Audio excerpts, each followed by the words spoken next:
Eu lembro quando o meu filho mais velho tinha 6, 7 anos, perguntar-me com que idade é que o meu pai tinha morrido.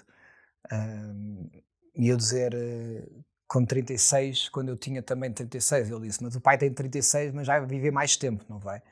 E eu tive assim um nó no estômago, estava a ser um ano já particularmente complicado. Eu disse, vou viver mais tempo, não se preocupe, vou viver mais tempo.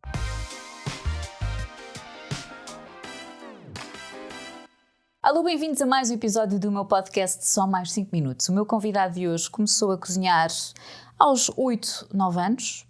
Em criança pensou ou queria ser carpinteiro, na adolescência pensou seguir arquitetura, mas acabou por tirar comunicação empresarial. Andou nos escoteiros, jogou rugby. Quando começou a trabalhar a sério na área da restauração, e já vamos perceber como é que de comunicação empresarial vem para a parte da restauração, dormia muito pouco. Diz que no início dormia 3, 4 horas. Hoje, por aquilo que eu sei, consegue dormir um bocadinho mais, mas adora e obcecado por trabalho. Trabalha entre 12 a 14 horas. Tem uma família maravilhosa, é casado, 2 filhos, casou-se num dos restaurantes que tem 2 estrelas Michelin. Para além disso, já fez televisão, rádio, já editou livros e é uma referência. E para mim, é uma das pessoas mais queridas que eu conheço. José Vilés. Olá, obrigado por esses elogios todos e vi que fizeste o trabalho de casa. Porque de facto não falhaste em nada. É sério? Acertaste principalmente na parte de uma das pessoas mais queridas que conheces. Essa é a parte que acertaste. E ainda por cima tem humor. Esqueci-me de dizer, porque isto, eu já conhecia este lado. Tu tens noção que às vezes as pessoas têm uma ideia que tu és uma pessoa rígida, assim um bocadinho... Eu acho que todas as pessoas públicas correm o risco de terem várias imagens, não é? E são interpretadas de uma ou de outra maneira. Eu tenho um lado mais tímido também, tenho um lado mais duro no meu trabalho. Muitas vezes me dizem que me vêm a andar no chiado com cara de poucos amigos, mas sou eu a pensar, não... Mas, na verdade, quando me conhecem um bocadinho melhor, sou bem descontraído. Olha, fala um bocadinho da tua infância. Eu acho que, quando aqui disse que tu começaste mais ou menos a cozinhar por volta dos 8, 9 anos, também li uma história que tu, quando chegavas a casa, ias sempre provar, e acho que nem sempre eras muito bem, essa atitude não era muito bem aceita lá em casa, levavas sempre assim uma pancadinha. Fala um bocadinho da tua infância, desse teu gosto. Olha, sempre adorei comer. É curioso a parte, sempre adorei comer porque sou assim magrinho, e ter jogado rugby, que também não sou uma bizarma, mas de facto fez parte da minha adolescência e infância. Sempre adorei comer, era das coisas que eu mais gostava. Eu pensava no Natal por causa das comidas e estarmos todos à volta da mesa, pensava nas festas de anos, pensar o que é que ia haver para comer.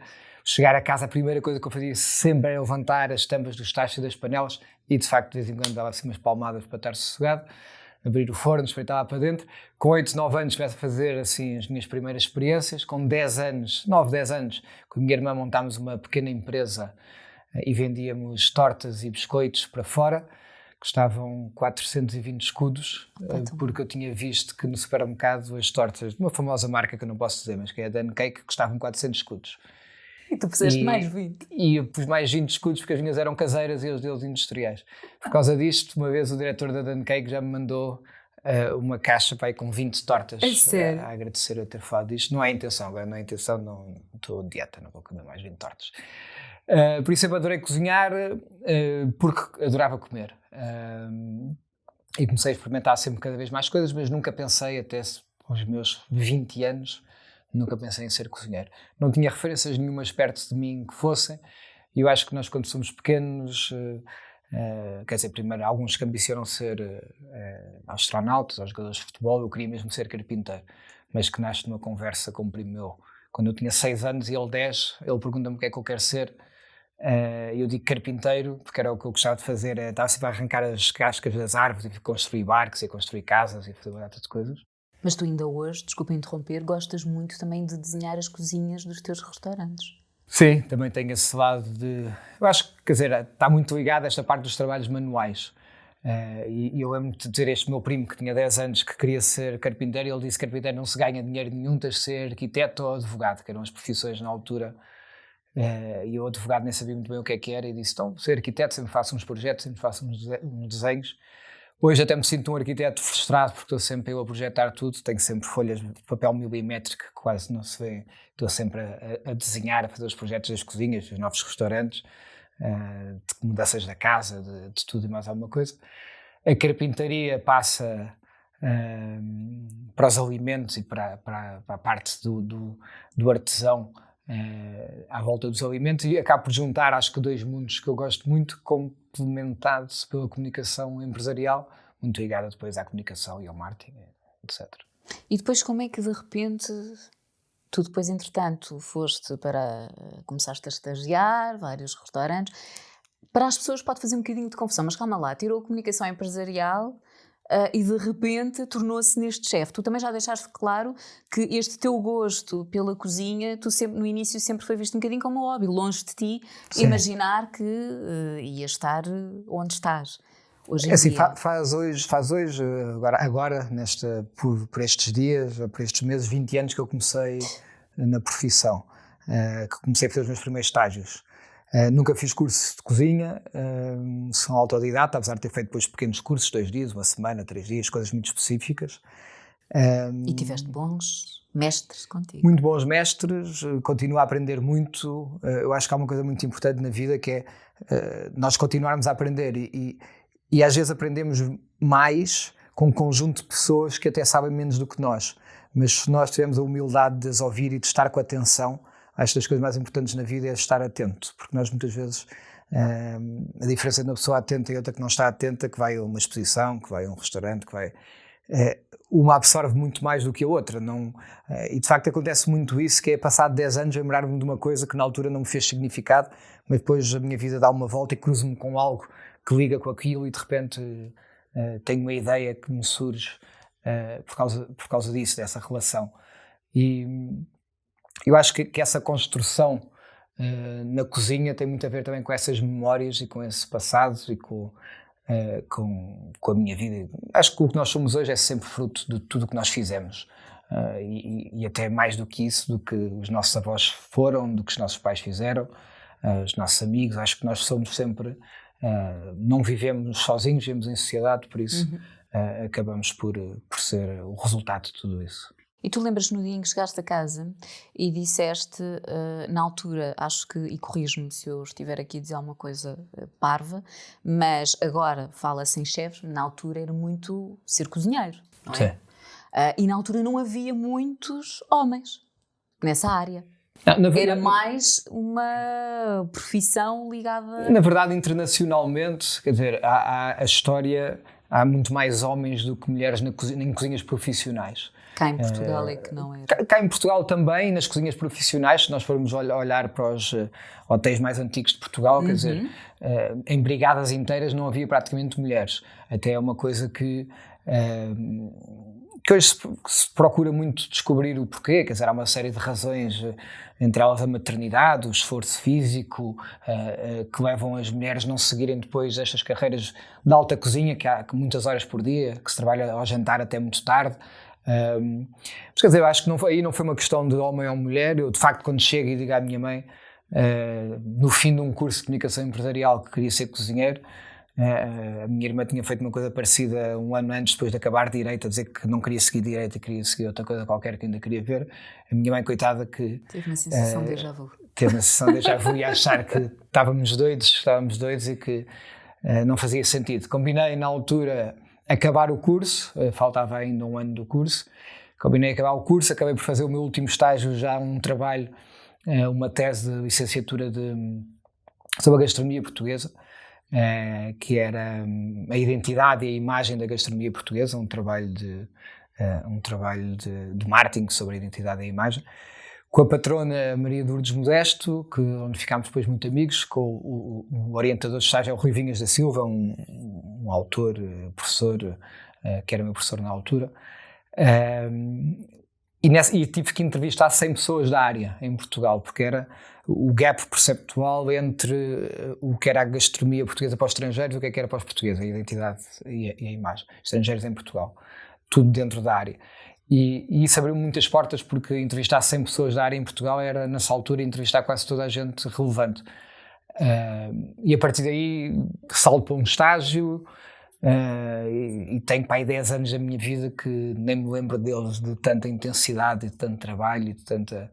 Eu li que tu chegaste ali a uma fase que nem forças tinhas quase para chorar, de tão pouco que tu... Sim. Estou correta ou estou a dizer alguma coisa completamente fora?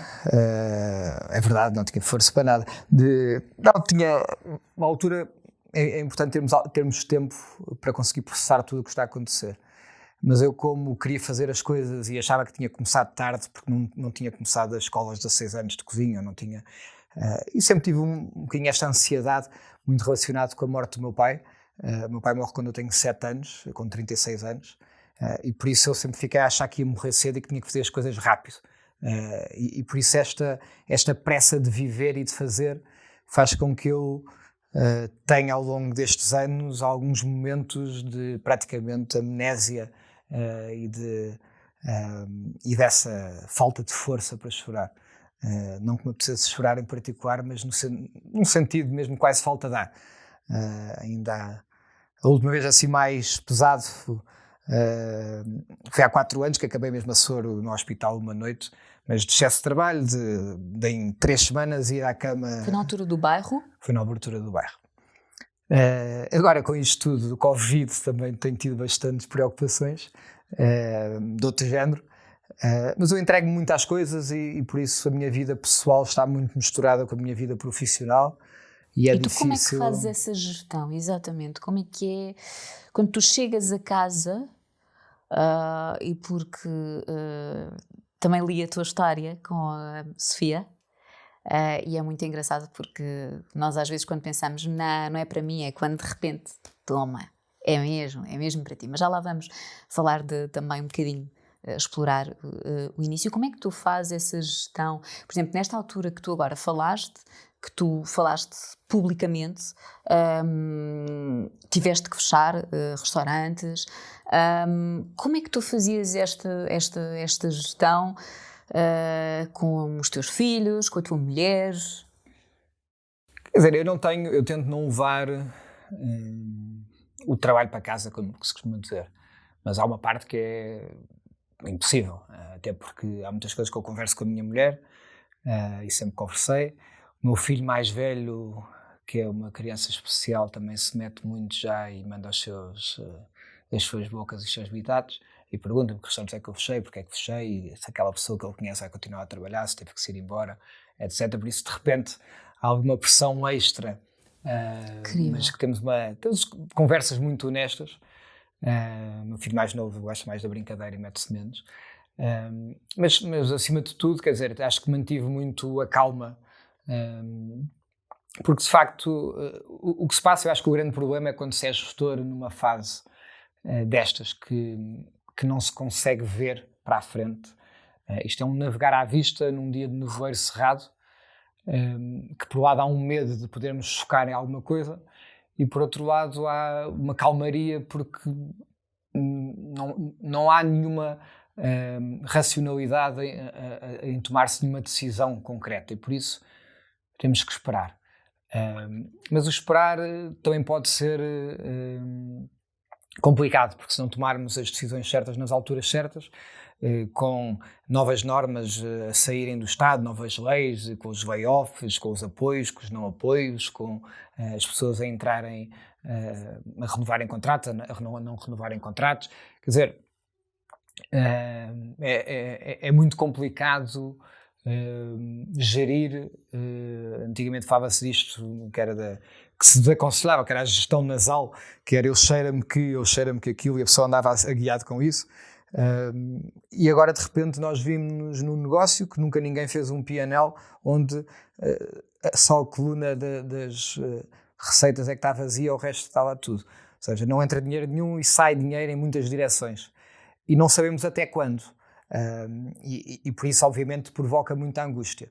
Eu lembro quando fiz 30 anos, saí do Tavares, onde tinha ganho uma estrela Michelin, e uma amiga minha, por acaso, comentava no outro dia, que se lembrava de eu ter estado com ela uma semana depois e ter dito que chatice agora, eu acabei de fazer 30 anos, tinha uma estrela Michelin, agora vou ter que começar tudo de novo, e de repente eu fiz 40 agora há uns meses e estou a recomeçar também. Não vou dizer que nunca se recomeça do zero, porque não existe isso, não há uma, mas também não posso dizer que estou a continuar, porque são recomeços, porque as coisas mudam-se, as coisas mudam, adaptam-se, reinventam-se, e é isso que temos que fazer. Eu dizia há um tempo numa entrevista que, quer dizer, eu não, por mais que às vezes fique chateado de ter pensado num conceito e numa decoração e num menu e tenha que fechar aquele restaurante, eu não sinto nenhuma derrota por isso. Eu preocupo-me de facto de não poder manter o nível de emprego que eu tenho. As pessoas que me ajudaram a construir aquilo não podem continuar comigo porque não dá, porque o restaurante desapareceu, porque não é possível.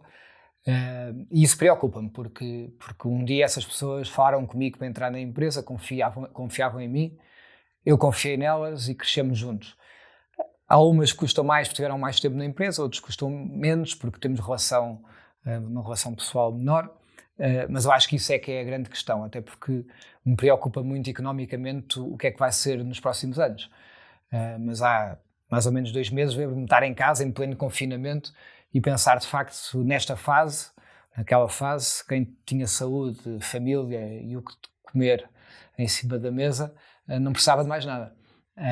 Nós fizemos mais de 10 mil refeições ao longo deste tempo de solidariedade, que tivemos a fornecer a várias pessoas nas juntas de freguesia, nas freguesias de Santa Maria Maior e da Misericórdia. Pessoas que de repente em 10 dias ficam sem ter dinheiro para comer, sem acesso a comida, sem conseguir cozinhar, porque dependiam de ajudas que deixam de poder lá ir, etc, etc, etc. E pensámos, de facto estamos mal e somos um dos setores, se pensarmos em companhias aéreas, hotelaria, restauração e discotecas, /eventos, acho que são os setores mais afetados no mundo inteiro, e por isso nós de repente fechámos tudo, não fazíamos ideia o que era o dia seguinte, não fazíamos ideia se íamos voltar a abrir alguma coisa e quando, mas chamou-nos mais alto a vontade também de ajudar. Tive uma série de voluntários na equipa. Nós, na verdade, quer dizer, o que oferecemos foi a nossa mão de obra. Quem ofereceu os ingredientes foram alguns clientes também que davam os próprios ingredientes ou que davam diretamente à junta de freguesia alguns apoios monetários. E outros fornecedores que nos deram também muitos outros ingredientes. Muitos deles até tinham no frigorífico e iam passar de prazo porque os restaurantes estavam todos fechados, então nós tínhamos que inventar receitas com mussarelas, com borratas, com iogurtes, com coisas com prazos mais pequenos, para conseguir também rentabilizar e eles não terem tantas perdas e estarem a ajudar ao mesmo tempo. Mas tento de facto separar, tento relativizar, e há uma coisa que eu acho que é muito importante, que é tudo passa. Tudo passa. O sucesso, o insucesso, a dor, as coisas boas, as coisas más, tudo passa. Eu acho que hoje a vida humana tem muito mais valor do que tinha há uns anos atrás, e acho bem que tenha, mas às vezes penso se não é demais o valor que nós às vezes damos. Vou explicar que isto é esquisito, este pensamento. O mundo existe há milhares de anos e vai continuar a existir depois de nós. E se calhar não há só uma forma de vida. Nós hoje temos uma forma de vida que somos nós, estamos aqui a viver, um dia vamos morrer. A angústia no ser humano vem logo a seguir à descoberta da morte. E a descoberta da morte vem imediatamente a seguir ao momento em que se toma consciência que se está vivo. Não é quando se nasce, porque não temos consciência, mas quando se toma consciência que se está vivo. Por isso é que as crianças, com 3 anos, começam com os primeiros medos dos pais morrerem, ou depois delas morrerem, não sei. E de facto esta pandemia vem provar que nós não estamos seguros e que há um tempo achava-se que de facto os humanos tinham chegado ao mundo e tinham transformado o mundo e que dominavam tudo e de repente assim nós não somos nada. Não somos nada. Somos nada, mas depois também somos tudo no sentido de quer dizer, vão sempre haver baixas, não é? Vão sempre haver mortes, Eu, infelizmente, tive até 2 familiares que morreram com Covid, um no Brasil, outro cá, pessoas mais velhas, que por acaso acumulavam também outras doenças, mas este sentimento de que, quer dizer, que nós mandamos no mundo, mas depois não mandamos,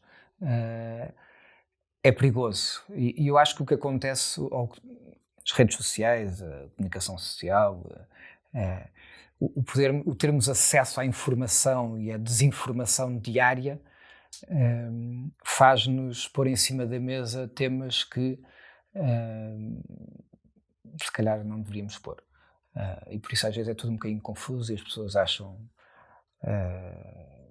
não sei, acho que toda a gente acha que tem razão, mas toda a gente tem uma agenda própria sobre a pandemia. Ou seja, quem quer ir para a rua porque precisa de ir para a rua defende que tem que ir mais para a rua. Quem pode fazer o seu trabalho a partir de casa e não precisa de ir para a rua defende que se tem que estar todos enfiados em casa. Isto no mundo inteiro.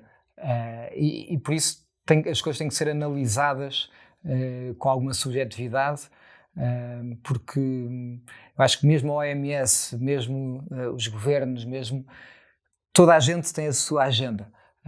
Todas as entidades e instituições, e por isso é muito complicado. Eu não faço ideia o que é que daí a 2 anos se vai achar mesmo sobre o que é que aconteceu, e se daí a 100 anos se vai olhar como se olha agora para a gripe espanhola. A gripe espanhola morrem mais de 40 milhões de pessoas, quase 50 milhões de pessoas, que é grande parte da população na altura no mundo. Nós estamos agora com cerca de 600 mil mortos, salvo erro, que é um horror já, obviamente. Cada morte que existe é isso mesmo, é uma perda de uma vida, por isso há os familiares, tudo tem... Óbvio. Se pensarmos, isto faz sempre os parentes não ser mal interpretado, quer dizer, eu acho que a grande diferença da pandemia, por exemplo, para uma guerra, porque isto é o mais perto que nós, na nossa geração, estamos de uma guerra.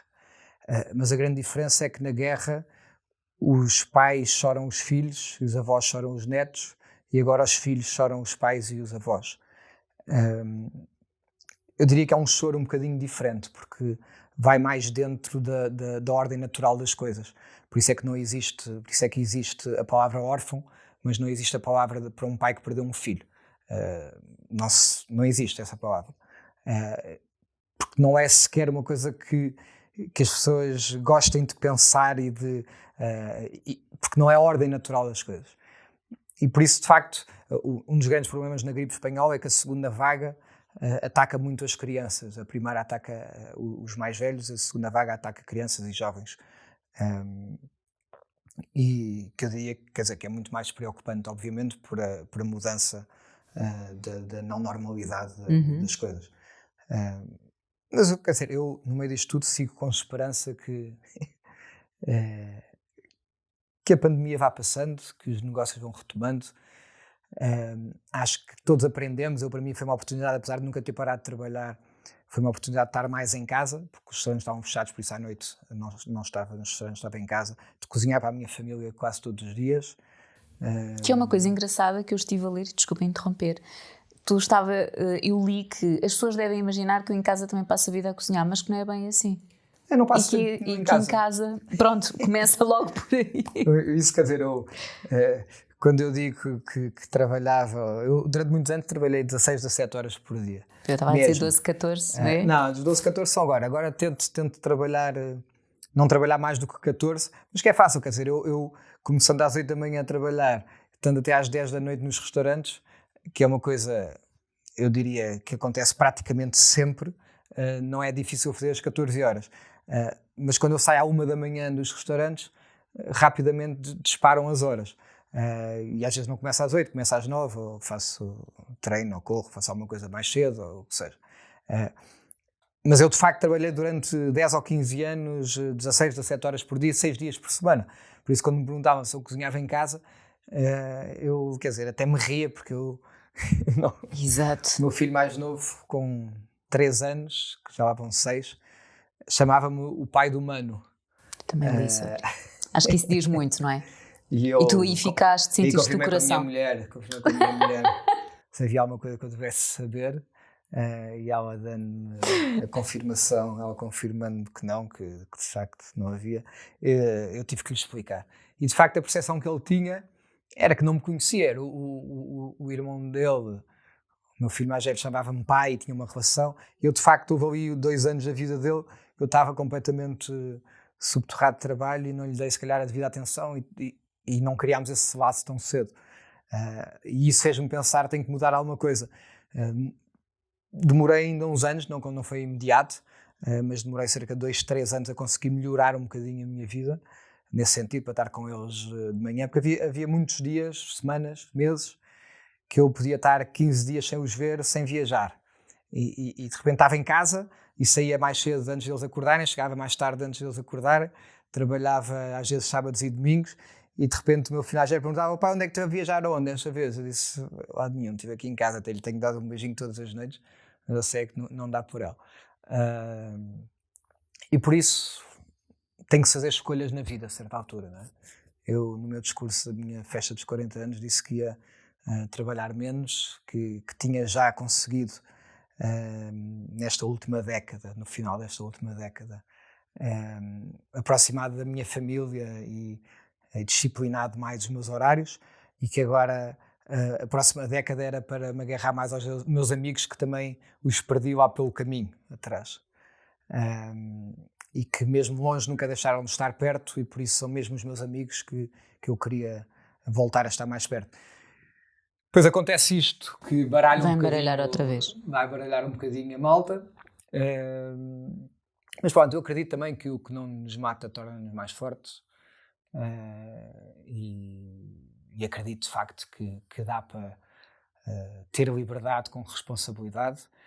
Se nós formos pensar concretamente porque é que hoje estamos desconfinados, mesmo com algumas restrições, e porque é que há 3 meses nos confinaram todos com um estado de emergência, as únicas razões era porque não se conhecia-se ainda pior o coronavírus, Covid-19, não se sabia a capacidade do Serviço Nacional de Saúde, e porque os portugueses começaram a ficar com medo e pediram-se para fechar em casa. Uma coisa que não aconteceu em mais país nenhum do mundo. E o governo até atua já uns dias depois de escolas praticamente estarem vazias, dos restaurantes começarem a estar vazios, os centros comerciais fazerem protestos às varandas, etc. Porque, na verdade, nós desconfinámos numa altura que há mais casos diários do que quando fechámos. E tem-se conseguido uma coisa muito boa, que é controlar quem está hospitalizado e controlar principalmente os casos mais críticos. E por isso as mortes aqui estão a reduzir. Não se sabe se é porque os grupos de risco estão mais protegidos e de facto quem está a ser contaminado são os mais jovens, que têm uma taxa de mortalidade muito menor, em algumas gerações, algumas áreas quase nula, mas de facto tem havido menos mortes, mas estamos praticamente no pico dos casos que já tivemos. Sim. E por isso, na verdade, há muito de percepção no meio de tudo isto. Acho que há os profetas da desgraça e há aqueles que criticam tudo e todos, e se alguém põe um pé na rua. O que sempre fiz, quer dizer, para além de ter todos os cuidados recomendados pela Direção-Geral de Saúde, era cumprir também as normas impostas pelo governo. Tive durante 2 meses muito a minha mãe, pela idade, mas está dentro de um grupo de risco, tem uma doença autoimune, e por isso tive praticamente 3 meses sem lhe dar um beijinho, sem lhe dar um abraço. Por acaso, uma irmã dela morreu agora há 1 semana, 2 semanas, e eu pensei que a minha mãe preferia um abraço meu, bem apertado, do que estar preocupada se ia apanhar a Covid ou não ia apanhar a Covid. Por isso, os dois com máscara, demos um abraço e um beijinho, porque o viver não é só estar vivo, é uma coisa diferente. E quando nós dizemos que precisamos salvar vidas, tem que se perceber o que é que se quer dizer com isso, porque alguém também que está abandonado num lar com 95 anos de idade, se calhar também já não está a viver, está só a sobreviver. Eu não quero dizer que por isso não faz mal essas pessoas morrerem, não tem nada a ver com isso. Mas se há alguma coisa que nós conseguimos construir, conquistar, é uma liberdade que nos permite viver, não é? E depois os países, eu tenho amigos e até alguma família espalhada pelo mundo, e muitos outros colegas chefes, e temos falado muito, e tenho uma relação muito próxima, por exemplo, com o Brasil, que hoje é um dos países com mais aliás, na primeira vez que eu te fiz o convite para o podcast, tu estavas no Brasil. Verdade, estava a gravar o Mestre do Sabor, depois tive que interromper, porque comecei com medo de que cortarem os voos, e voltei no dia 15 de março, e passado 4 dias é declarado estado de emergência, e teria ficado lá retido pelo menos 3 semanas. Foi quando houve os primeiros voos de repatriamento. Agora, eu falo muitas vezes com pessoas de lá, e o governo brasileiro, a direção que levou é completamente diferente da nossa. E eu digo louco, o Bolsonaro só diz disparados da boca para fora. Mas há uma coisa que nós temos que ter em conta, e obviamente que nada justifica o que o Bolsonaro diz, mas passar 3 meses em casa, numa casa com um jardim pequenino, ou com janelas que sejam, com 3 quartos, quando se tem 3 filhos, mesmo assim 2 ainda dividem, ou passar 3 meses numa casa que são 15 pessoas e que tem 2 divisões e que tem janelas para umas traseiras e que não se consegue pôr um pé na rua, a violência doméstica aumentou brutalmente, os suicídios aumentaram brutalmente, e por isso... Isso foi muito conversado também nas redes sociais. Tudo o que hoje se controla, destas World Meter, não sei o quê, destas contagens diárias do que é que morre de Covid, o que é que não morre de Covid, e os infectados, ninguém controla os colaterais de tudo isto. E por isso eu ouvi por acaso um pequeno vídeo que viajava na internet de um brasileiro que vive nas favelas, que ele dizia: fica em casa, se tem uma casa, não sei o quê, fica em casa, se tem não sei o quê, fica em casa. Mas eu que tenho 5 filhos, ou que não sei o quê, que tenho que trabalhar e só temos 2 quartos e que estamos lá todos e que eu já não tenho comida para hoje à noite, eu tenho que sair e tenho que fazer as coisas. De facto, nós hoje às vezes vivemos um bocadinho neste mundo cor-de-rosa das redes sociais, que é fácil os influencers e porem fotografias que estão na piscina em casa e que estão nos hotéis para onde os convidam e estão nos sítios, não sei o quê, muito isolados. Mas depois vemos também aquela senhora na Amadora a passear o cão na varanda com uma corda de 5 metros, uma trava de 5 metros, porque não sai do 3º andar. E as vidas são muito diferentes, e por isso a maneira de se confinar é muito diferente. E o que isso leva, e o que isso leva depois de consequências, podem ser gravíssimas. E por isso eu acho que nós, de facto, infelizmente, eu adorava dizer que eu acho que está tudo sob controle, mas eu acho que está tudo completamente descontrolado. Descontrolado no sentido que ninguém tem a certeza absoluta qual é o passo certo a tomar. Agora a seguir, de repente, se amanhã aumentarem 300 casos, se agora no mundo se descobrir que isto se pega de facto pelo ar e estamos aqui nesta sala e de repente está aqui a viajar.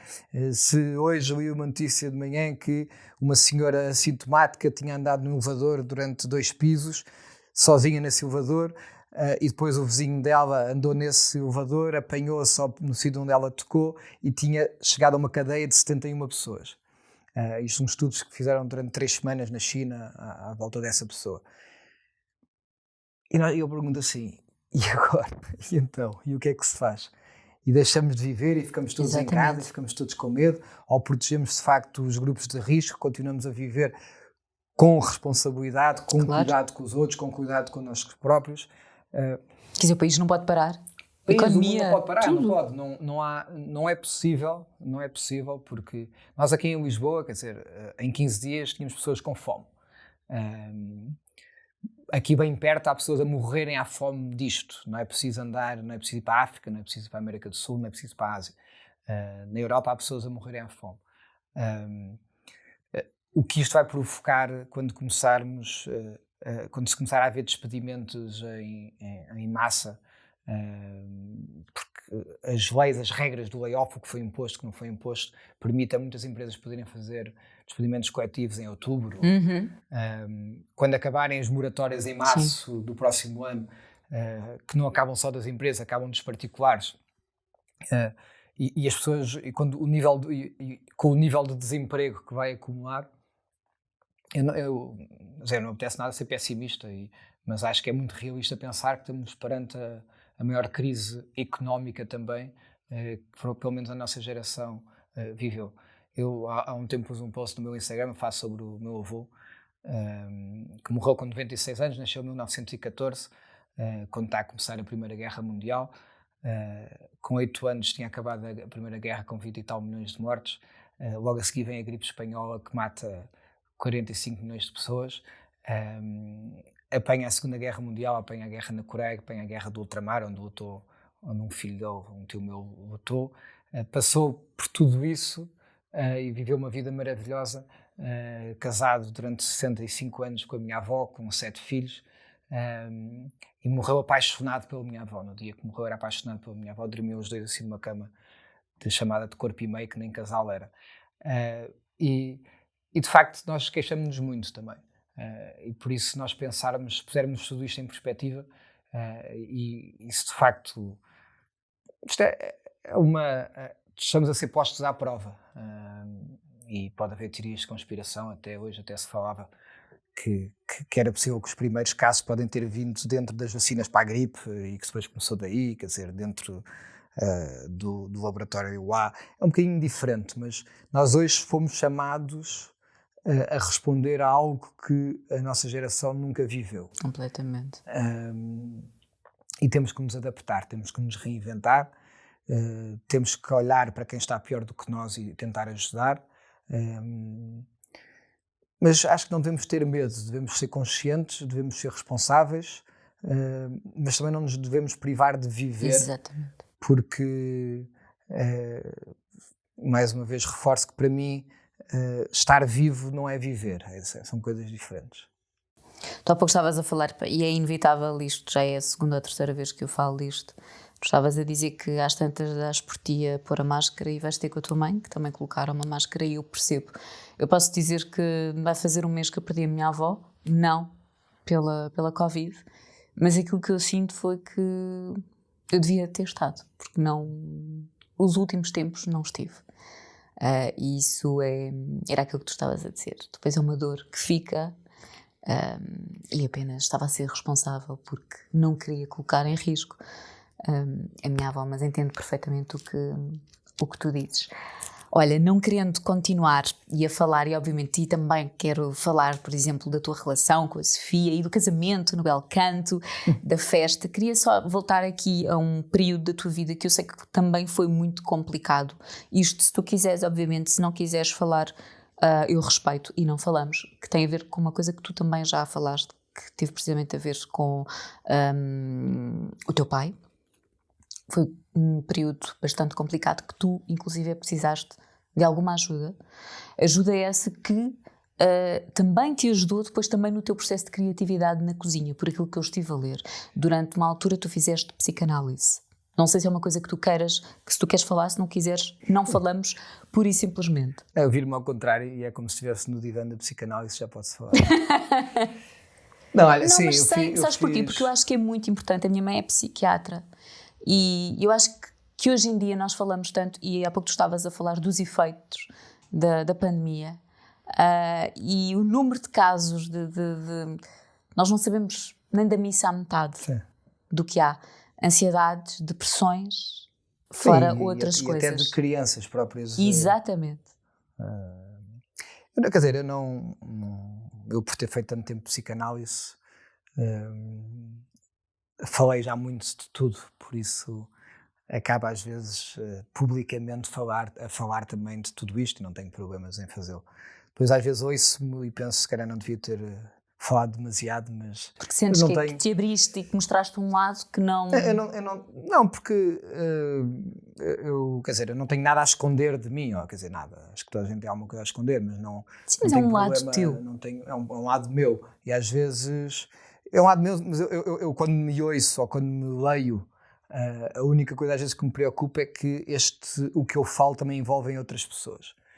E, por exemplo, quando eu falo da minha infância e falo da morte do meu pai, no outro dia falo com a minha irmã e ela dizia-me assim, não tinha nada imaginado aquilo assim, e de repente isto mexe com a vida de outras pessoas, por isso comecei a evitar falar tanto.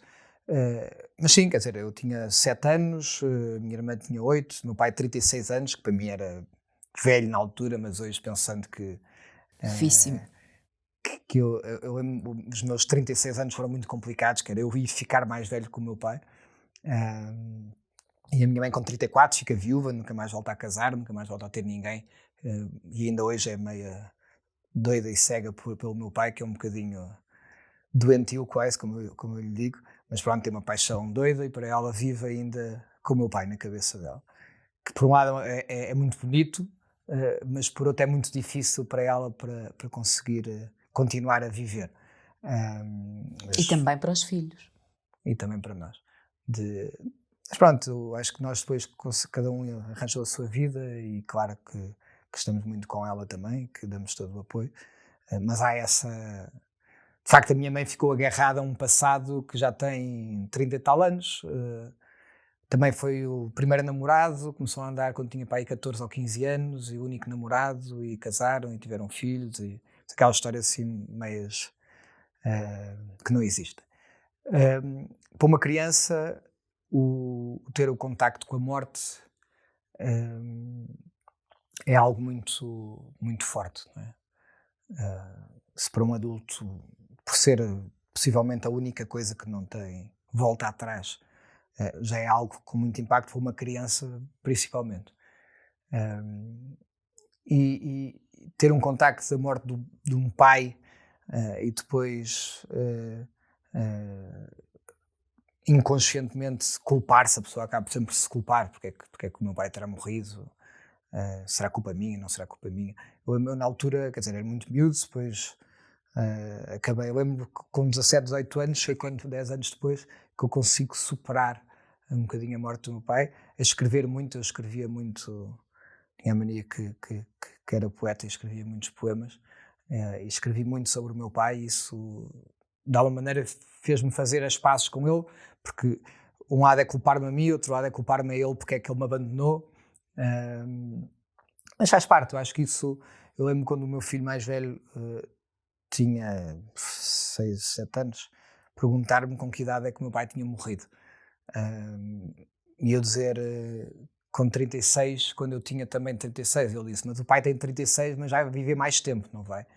E eu tive assim um nó no estômago, estava a ser um ano já particularmente complicado. Eu disse, vou viver mais tempo, não se preocupe, vou viver mais tempo. Mas há esse lado, de facto, depois quando eu tenho filhos, volto a pensar mais no meu pai, e volto a pensar, será que eu vou saber ser pai se eu não tive pai, ou se tive pai durante muito pouco tempo? Depois depois pensar também, dar o valor à minha mãe, ter conseguido ser mãe e pai durante o tempo todo, e agora ainda, sendo que nós hoje precisamos menos. Mas a relação, eu no outro dia comentava uma coisa muito estúpida, mas quando nós falamos, muitas vezes falamos que quando o nascimento dos nossos filhos são os dias mais felizes da nossa vida, e para mim foi sem dúvida o nascimento de cada um deles, dias muito, muito importantes, mas que vêm agarrados a uma grande, grande responsabilidade e a medos. Eu que tinha de alguma maneira conseguido afastar muitos medos, e o medo mais importante que nós temos, que é o medo da morte, volta imediatamente no dia que somos pais. Eu que saltava dos bungee jumps e paraquedas, não sei o quê, deixei de fazer tudo isso. Porque já não eras só tu. Porque já não era só eu. E porque não queria fazer o que me tinham feito a mim, sendo que obviamente não foi por culpa de ninguém. Mas esse sentimento, de facto, de ser pai muda-nos completamente. Eu dizia que um dos dias mais felizes da minha vida, por acaso, fez na semana passada 4 anos, que foi quando nós fomos campeões europeus de futebol, que é uma coisa muito estúpida, porque mas é uma felicidade. Fiquei tão contente, festejei tanto, tão contente, e não tenho nenhuma responsabilidade indexada a isso, não é? Porque eu, quer dizer, ganhei uma estrela Michelin, depois saí do restaurante, depois voltei a ganhar uma estrela Michelin, depois ganhei a segunda, depois ganhei uma data de prémios, depois entramos nos 50 melhores do mundo, depois fizemos não sei o quê, depois ganhei da Academia de Gastronomia ao melhor cozinheiro do mundo, não sei. Tive 2 filhos, bem mais importante que tudo isso. E nenhuma destas coisas me fez, se calhar, celebrar. Porquê? Porque tudo isso vinha agarrado a responsabilidade, expectativas, e o outro não, olha, era só celebrar. Era só celebrar. E isso é muito bom também. Isso é muito bom. É aquele sentimento que as pessoas não esperam mais de nós e que não... Eu sempre fui muito... Acho muitas vezes que sou um super-homem, que consigo fazer tudo e que consigo mudar as coisas e consigo... e por isso acho que as pessoas estão sempre a contar comigo para tudo e acho que esperam sempre de mim mais. Por isso às vezes sou assim sugado, porque estou sempre a querer dar mais. E depois, e a minha equipa sofreu muito ao longo destes anos, porque depois também faço ao contrário, que é, tenho que os sugar a eles. E vi pessoas muito perto de mim também praticamente com esgotamentos e a descompensarem, porque eu puxava o que eu exigia de mim, exigia se calhar 80% deles, e aquilo era, eram tempos muito divertidos. A construção de tudo isto, muitas noites sem dormir, muito trabalho, que ficam histórias para sempre para se contar, mas... Tu, no fundo, não exiges nada que não exijas de ti. Não, isso não exijo. Eu já devia trabalhar e tu és... já devia trabalhar em várias situações, nomeadamente numa delas quando estávamos na rádio. Não sei se te lembras que organizámos o jantar solidário. Nessa... Não fui de longe, a ser simpático. Eu então, que jeito para a cozinha... Fala. Mas pronto, mas foi muito giro, e acima de tudo aquilo que às vezes as pessoas pensam, é o chefe não faz nada, caramba, este homem está de manhã à noite, e então lá naquela situação tu não largaste, tu tinhas toda a gente, tudo a controlar. Hoje em dia, quer dizer, pico muito menos cebola do que já piquei, ou arranjo menos peixe do que já arranjei, estou menos horas da cozinha do que já tive, mas também mas trocava se calhar com qualquer um deles, se eles tivessem o que eu tenho na minha cabeça para ir lavar a louça. Eu ia lavar a louça e para conseguir desligar às vezes tudo o que eu tenho na cabeça. Porque de facto, a partir de certa altura, o que se constrói está aqui. Quer dizer, a mão de obra é muito importante, e na cozinha, quando estamos a falar de uma coisa, o cozinhar, o temperar, é muito importante, mas o pensar o prato, saber como é que se vai servir, o tratar da gestão de tudo isso, o poder fazer alguma coisa que seja muito boa, muito diferente, rentável, que possa ser servido daquela maneira, que não arrefeça, quer dizer, há uma série de coisas para pensar. Só te digo uma coisa, quando o prato chega à mesa nós não fazemos a mínima ideia do que está. Pois. Do que tu já... eu e uma equipa muito grande. Sim, quando eu digo tu... Mas há de facto muitas coisas por trás de tudo o que se faz, como em muitas áreas, não é? Por isso é que eu fico muito chateado, por exemplo, quem marca mesas e não aparece, quem leva para os restaurantes as suas frustrações, que acha que quem serve à mesa vão ser os saques de boxe, que infelizmente acontece muito mais. E que eu sei que já defendeste várias vezes a tua equipa. Já expulsei só 2 vezes uns clientes do restaurante. Mas quer dizer, eu acho que acima de tudo e no meio de tudo isto, perguntavas-me, olha, estavas com vontade que isto acontecesse e tu tivesses que fazer isto tudo outra vez?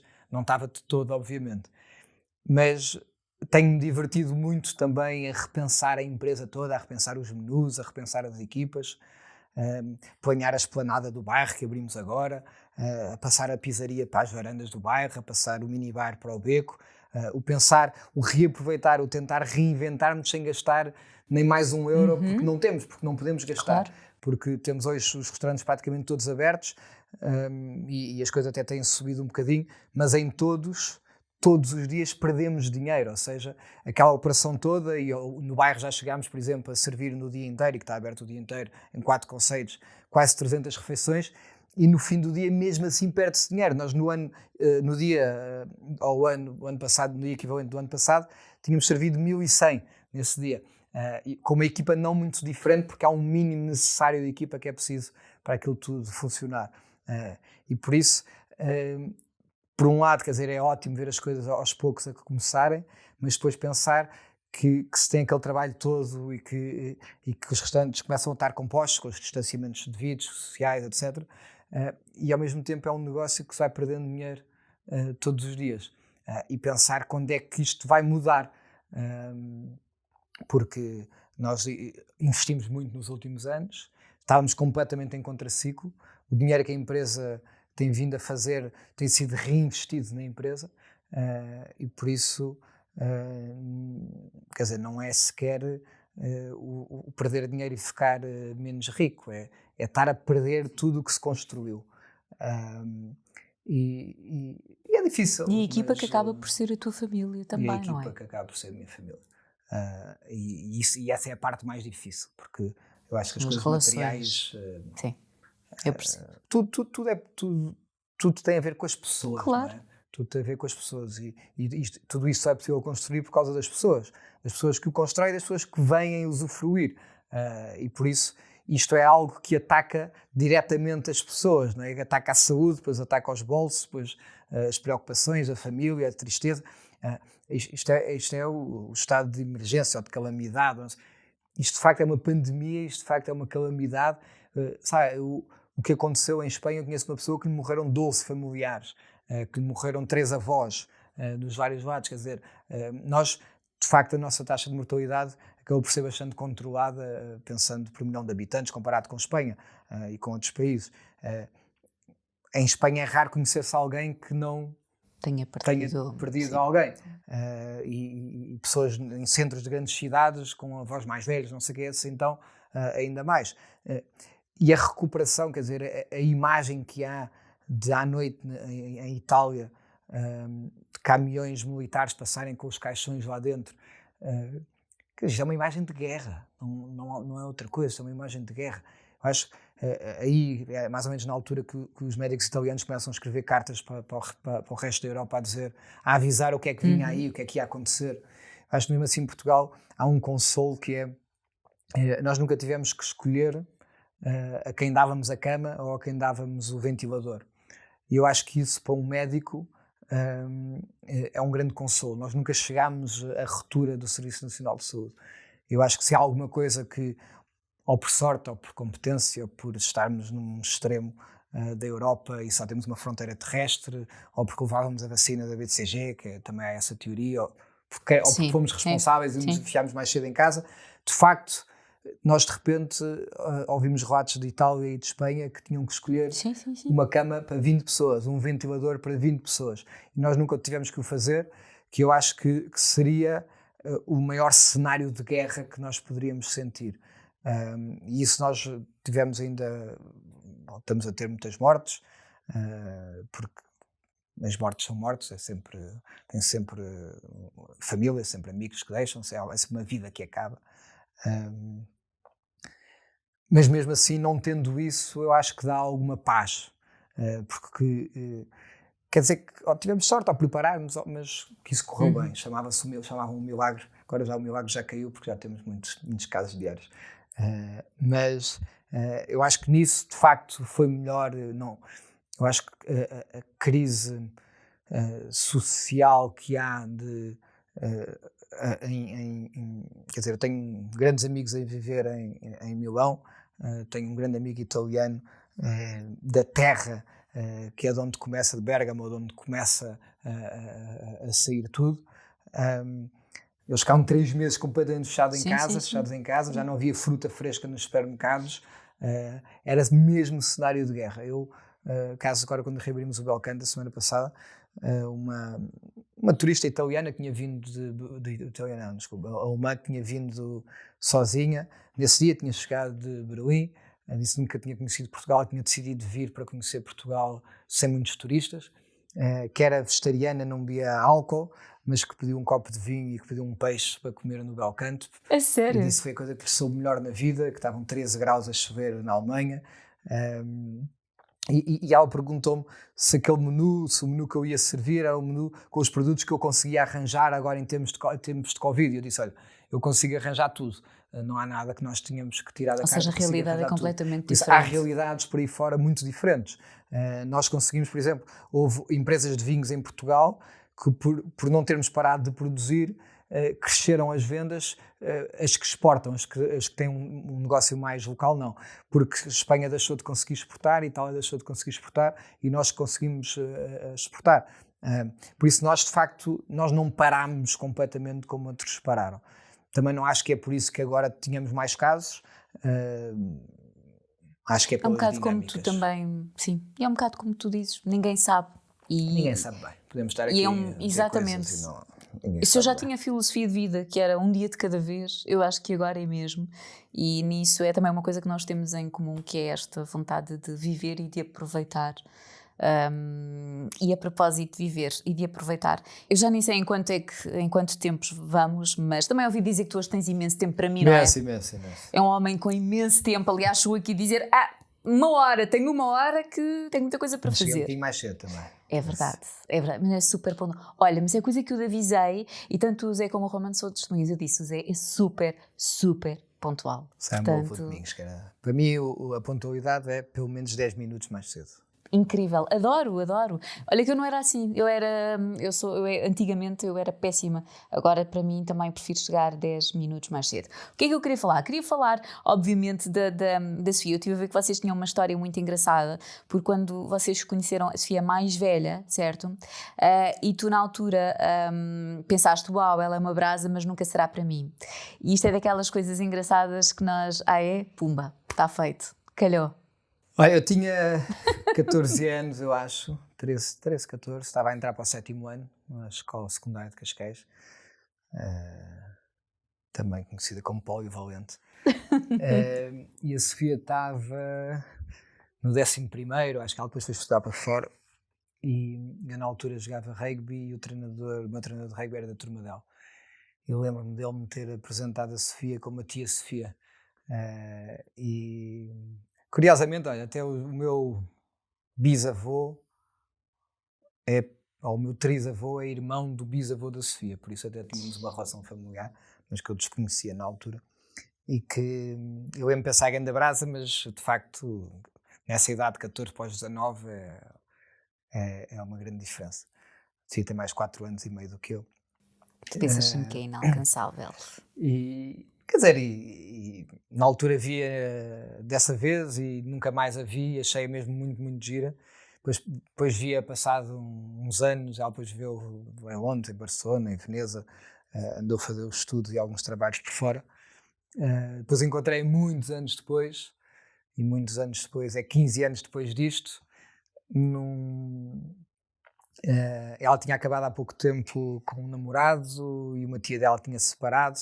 E havia uma organização amadora de cozinha em Lisboa, que eram vários amigos, normalmente casais, que se juntavam na casa de para fazer um prato e chamavam um jurado para avaliar. A Sofia estava a fazer casal com a tia e eu fui de jurado e dei-lhes o 3º lugar para tentar ficar com o telefone da Sofia. E um ano depois começámos a andar, ainda demorou bastante tempo, a Sofia olhava muito como um miúdo. Nessa altura, eu devia ter 28 ou alguma coisa assim. Estavas a dizer que gostavas de escrever, nunca escreveste um poema para a Sofia? Já escrevi. Eu sabia. E começámos a andar nessa altura e estamos juntos há 13 anos. Casámos formalmente, vai fazer 5 agora, eu acho. Não, fez 5. Estamos em julho, não é? Fez 5 agora. No dia que a Sofia fez 40 anos, no Belcanto, uma cerimónia muito pequenina para 30 pessoas, e depois seguido de uma festa, porta aberta, casa aberta, com cachorros e sushi e gelados, assim, uma coisa boas da vida. Muito descontraída. E pronto, e vai de vender polpa. Olha, as estrelas Michelin tiram de sono? Não me tiram sono. Eu estou a falar de estrelas Michelin, mas tu ainda há pouco disseste, tu já tiveste N prémios. Mas as estrelas têm uma particularidade, de facto, porque... Desculpa estar a interromper. Não. Porque eu acho que a grande diferença... Costuma-se dizer que a estrela é um Oscar da gastronomia. A grande diferença da estrela para outros prémios ou outras distinções é que a estrela pode-se dar e tirar. E por isso, tu se ganhares uma estrela, tu nunca ficas com ela para ti. Podem no ano a seguir irem lá avaliar o restaurante e tirarem a estrela. Okay. E por isso, de facto, há muito mais pressão do que ganhar um Oscar. A pessoa ganha um Oscar, faz uma prateleirazinha, assim, um púlpitozinho e nunca mais ninguém tira. E por isso uma medalha nos Jogos Olímpicos é isso. E eu acho principalmente, e comparando por exemplo aqui com uma medalha, o estar, nós estamos em 42º nos 50 melhores restaurantes do mundo. Mas pronto, pensando que estávamos em primeiro. O estar em primeiro numa lista destas tem uma subjetividade enorme, como tem o estar em 42º. O ganhar uma prova de 100 metros de corrida não tem subjetividade nenhuma. A pessoa ganhou, recebeu a medalha de ouro, foi para o pódio, cantaram o hino do país dele e ele guarda a medalha de ouro e está feito. O problema destas distinções e destes prémios, destas listas principalmente, é que muitas vezes são balões cheios de ar, como quase todos os balões, não é? E que têm pouca consistência. E por isso alguém um dia chega lá e faz assim. Por isso eu dou valor, dou importância, é prestígio, é bom para as equipas, é bom para o país, é bom para o turismo, é bom para a gastronomia, é bom para não sei o quê. Não me sinto melhor por isso. E não me agarro a isso como sendo algo que, se me tirarem, eu vou ficar chateado. Porque não dá, porque são coisas que não dependem de nós. Principalmente as listas. As estrelas Michelin é um bocadinho diferente. Se nos tirarem uma estrela, pode haver injustiças também, mas a partir do restaurante de facto decaiu um bocado de qualidade, não quer dizer que não seja ótima a mesma, porque quando formos um restaurante com uma estrela Michelin, é um restaurante ótimo. Quando formos com um restaurante com 2, é melhor ainda, com 3, melhor ainda. Mas se de 3 passar para 2, é um grande restaurante à mesma. Ele só ficava péssimo se tirarem as 3 estrelas. E podia à mesma ser um bom restaurante, que há imensos restaurantes bons sem estrelas. Por isso há a subjetividade de tudo isso. Eu acho que acima de tudo, e quando logo no princípio da nossa conversa tu perguntavas que havia pessoas que achavam que eu era isto ou aquilo, no sentido de ser mais ríspido, ou ser mais sério, ou ser mais... e que tu conheces o meu lado mais do humor. Foi logo das primeiras coisas que eu comentei aqui. Eu disse, atenção, o José, mas se queres que diga, ninguém aqui tinha ideia que tu fosse assim uma pessoa rígida ou fria. Pelo contrário, não foi preciso eu dizer. Mas tu é que tinhas um bocadinho medinho de mim ao princípio. Por acaso, não é medinho, não era medinho, mas nas vezes que nos cruzámos sempre foi assim com muito... Olá, bom dia. Bom dia. Eu sou respeitador, Catarina, estavas a vir do teu trabalho, estava a entrar para o meu part-time. Mas também, é verdade. Assim. Eu desconhecia esse teu humor incrível, por isso foi a primeira coisa que eu disse. Não, mas eu acho que de facto, e continuando dessa primeira pergunta de todas, há 1h10 atrás, quando nós somos, como tu, pessoas públicas, que é uma coisa esquisita, há uma expressão estranha, mas que é isso que se usa, toda a gente faz interpretações sobre ti. Não é? Toda a gente acha qualquer coisa sobre. Uns podem achar que eu sou muito melhor do que sou, outros podem achar que eu sou muito pior do que sou. Ainda no outro dia nós fizemos umas obras ali à frente do bairro e estava um senhor que era o empreiteiro da rua, estava a fazer a rua, que não fazia a mínima ideia quem é que eu era. Eu estava lá a ajudar, ia pedir umas coisas, ia pedir outras, não sei o quê. Ele a responder-me, eu estava a experimentar uma cor, a experimentar uma massa, a experimentar não sei o quê, eu lá a ajudar também. E ele, passado 2 dias, depois foi lá a mulher dele, uma filha ter, e ele veio-me apresentar e disse: "Isto é o chefe José Avilés, eu há 2 dias estava aqui tipo, a falar de igual para igual, sem saber quem é que ele era", e eu disse: "Olha, o que faltava não falar de igual para igual". Não há um lado, de facto, das pessoas públicas, por um lado cultivado por elas próprias, de uma maneira, por outro cultivado pelos fãs, ou pelos seguidores, ou o que seja, que de facto são pessoas diferentes. E não são. É tudo um mito, não é? Completamente. Somos todos iguais.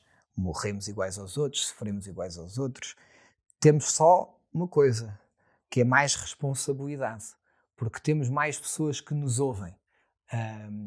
Eu, ainda hoje, atravessei a estrada, estava encarnado para os peões e eu, como é uma estrada, tem muito poucos carros, olhei e atravessei.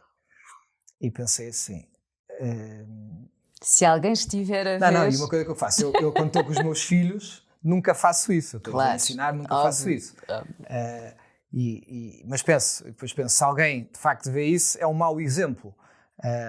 E as pessoas depois vão logo dizer assim, olha, chefe José Avilés, outra pessoa estrada, não sei o quê. Eu fiz isso, por exemplo, em Moscovo e fui preso. Fui detido por um polícia. Sério? E, quer dizer, foi só 15 minutos detido. Depois expliquei eu lá me É um rebelde. Mas fiz, quer dizer, uma estrada, como muita gente faz de atravessar uma estrada a correr, sem carros, não passavam carros nenhum, mas estava um sinal encarnado, estava lá ninguém e eu atravessei a estrada. Pensavas que estavas em Portugal. Pensava que estava em Portugal. O desenrasco do português em Moscou não serviu. Ele apitou logo, chamou-me e eu pensei, já está. Sorte, tinha o passaporte assim no bolso, mostrei, estava num trabalho, ia fazer um jantar nessa noite e consegui-me safar. Mas de facto a percepção que as pessoas têm, dizem-me assim muitas vezes, mas de facto, mas afinal é uma pessoa, não sei o que, afinal és simpática, afinal és normal. E de facto isto é uma conversa meio tola até para se ter, mas de facto eu em nenhum momento da minha vida, quer dizer, e sou vaidoso e tenho o meu ego e sei que fiz mais do que muitos outros, mas fiz menos do que outros e tenho muito orgulho em tudo o que construímos.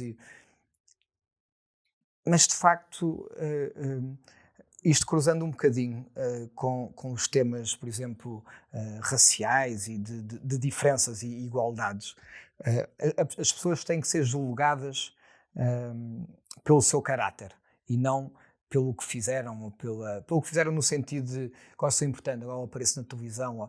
Porque, na verdade, estas pessoas, a maior parte delas, que são mais seguidoras, fãs, no sentido, é mais até, muitas delas são pessoas até que nem nunca foram aos meus restaurantes.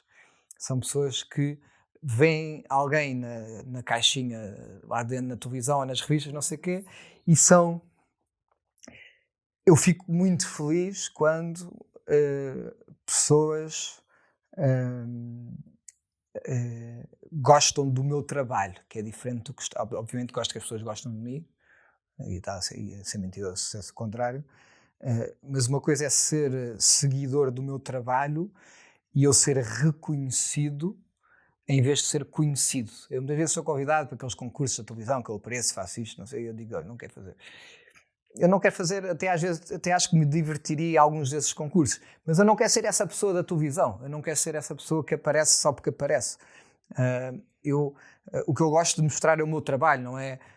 Hoje em dia, quer dizer, já foi da Sofia, já foi dos meus filhos, mas não é uma coisa que eu exponha muito também. Não, tenho a minha vida pessoal, como todas as relações temos coisas ótimas e coisas menos boas. Como, faz parte. Quer dizer, não há, e não está em lado nenhum essas coisas expostas. Eu não quero, de facto, ser uma pessoa pública por ser uma pessoa pública. Eu quero... eu sou cozinheiro e, fruto do meu trabalho, reconhecido, fiquei conhecido. Depois, quer dizer, tenho um programa no Brasil que chegou a picos de audiência de 80 milhões de pessoas, que é uma coisa que de facto é outra dimensão, o que me leva a receber muitas mensagens. A minha mulher fica muito preocupada porque há muita gente que me ama lá no Brasil e há muita gente que me envia fotos peladas todas as semanas lá do Brasil. Estás a gozar. Não estou a gozar. E por isso nós vivemos num mundo, já o que sendo jogadores de futebol, com certeza também. Eu também, de repente, comecei a viver esse mundo também. Mas de facto, eu acho que as pessoas, se mantiverem os pés assentos na terra e se acharem que... se me cair um tijolo em cima da cabeça pesado a uma altura considerável, vou morrer como os outros. Se eu for atropelado, vou morrer como os outros. Não há nada... tenho privilégios por ser reconhecido e conhecido, mas também tenho mais responsabilidades por ser...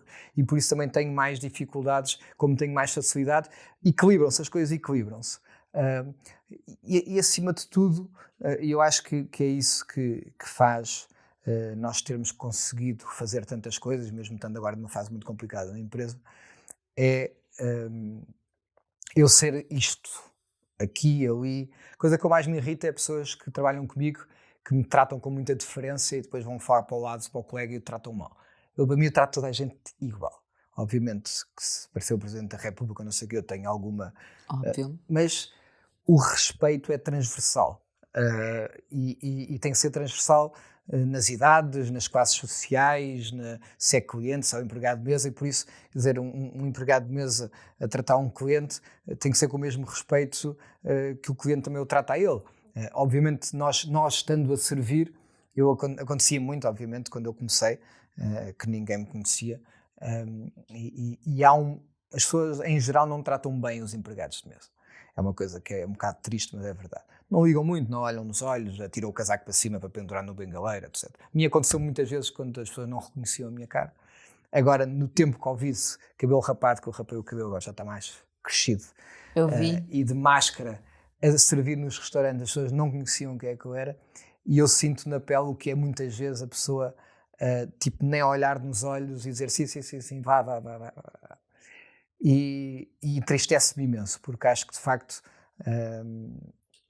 é um trabalho que merece todo o respeito do mundo e que deveria ser mais considerado e mais respeitado, porque aliás o serviço, o turismo representa quase 15% do nosso PIB. Somos um país que não produz muita coisa e por isso dependemos disso mesmo. E eu tive, por exemplo, uma situação há uns anos de um pai numa mesa de jantar dizer à filha que se ela não estudasse ia acabar a empregada de mesa, isso era isso que ela queria. E a pessoa que estava a trabalhar na sala ouviu, começou a chorar e foi um momento muito desagradável, porque de facto aquela pessoa que não fez por mal se calhar, mas perdeu a noção por completo e provocou ali um momento de humilhação muito grande, difícil de resolver.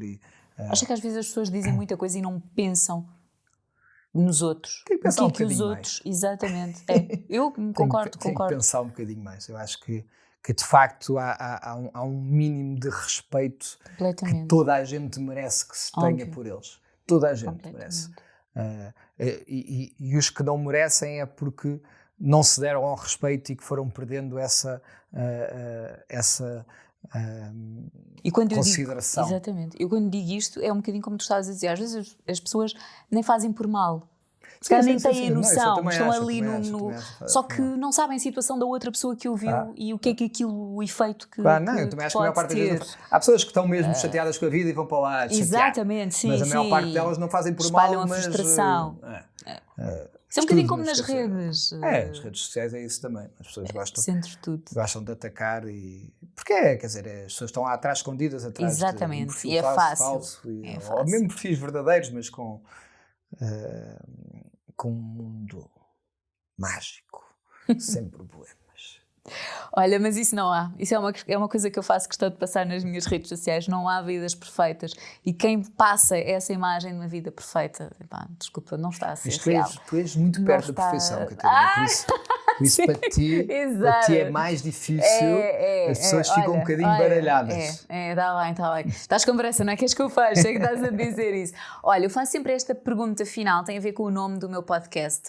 Chama-se Só Mais 5 Minutos, porque eu sou adepta do Só Mais 5 Minutos. Logo de manhã, na ronha, às vezes um bocadinho, quando chego a casa, no sofá, e o meu pirata, mãe, vem brincar, não sei o quê, eu digo, só 5 minutos. Esta expressão faz sentido para ti? Faz uso no teu dia-a-dia ou pura e simplesmente nem ligas? Ou então, opção número 2, a quem é que tu pedias só mais 5 minutos? Eu acho que faz sentido, quer dizer, tanto para um lado como para o outro.